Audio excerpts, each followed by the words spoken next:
အစင်းမှာအဖြစ်တွက်ပြီးတော့ CD file တွေကိုမောက်မကန်နဲ့ဘလို့အမြန်ဆုံးအသုံးပြုလို့ရမလဲဆိုတာရှင်းပြပေးမှာဖြစ်ပါတယ်။ပုံမှန်တိုင်းဆိုရင်ကျမတို့ဒီမှာပစ္စည်းတစ်ခုကို1000နဲ့ဝယ်တယ်10% discount ရတယ်ဒီကွက်ကလေးကိုတွက်မယ်။ဒါဆိုရင် percent ဆိုရင်ဒီနှစ်ခုကိုမြောက်ရမှာ။ညီမချင်းထိုးတယ်1000ပေါ်မှာ click ချအမြောက်လက္ခဏာရေးမယ်10% မှာ click ချ enter ပေါ့။ဒါဆိုရင် click ချပြီးရင်ကျမတို့ကဒီလိုအောက်ကိုဒီလိုမျိုးတွေ series ဆွဲသွားရမှာ။ကြာကြီးဆွဲရမှာဒါဆိုဒီနောက်ဆုံးကြီးဒီဥမာကိုကအကွက်1000ဆွဲထားရင်1000ထိဆွဲရမှာ3000ဆွဲထားရင်3000ထိဆွဲရမှာဒီလိုမျိုးကြီးဆွဲမသွားဘဲနဲ့အလွယ်ကူဆုံးနဲ့အမြန်ဆုံးတွက်တဲ့ဒီလေးကိုပြောပြပေးပါမယ်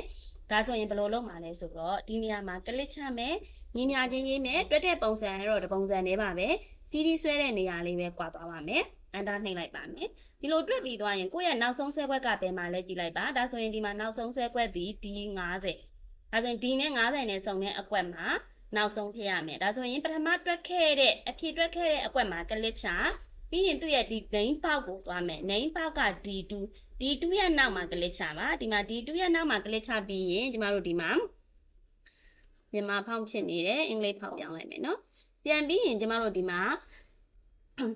ဖူးကော်လန်ဆိုတာအဆက်ကလေး20ကိုပြောတာ10ကိုဖိပြီးတော့ L ရဲ့ညာဘက်ကခလုတ်ကိုနှိပ်ရမယ်ဒီလိုအဆက်ကလေး20ပေါ့နော်ဖူးကော်လန်လေးနှိပ်ပြီးသွားပြီဆိုရင် D50 လို့ keyboard ကရိုက်ထည့်လိုက်အောင်မယ်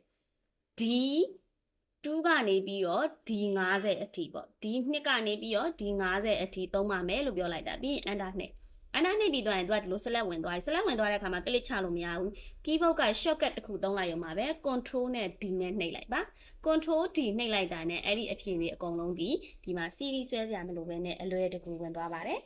ဟုတ်ပြီဒါဆိုရင်ပြန်ပြောရမယ်ဆိုလို့ရှိရင်ဒီမှာအဖြစ်တွက်ထားတယ်ကျမတို့ညီမချင်းရေးပြီးတော့ဒီနှစ်ခုကိုအဖြစ်ပြန်တွက်ပါမယ်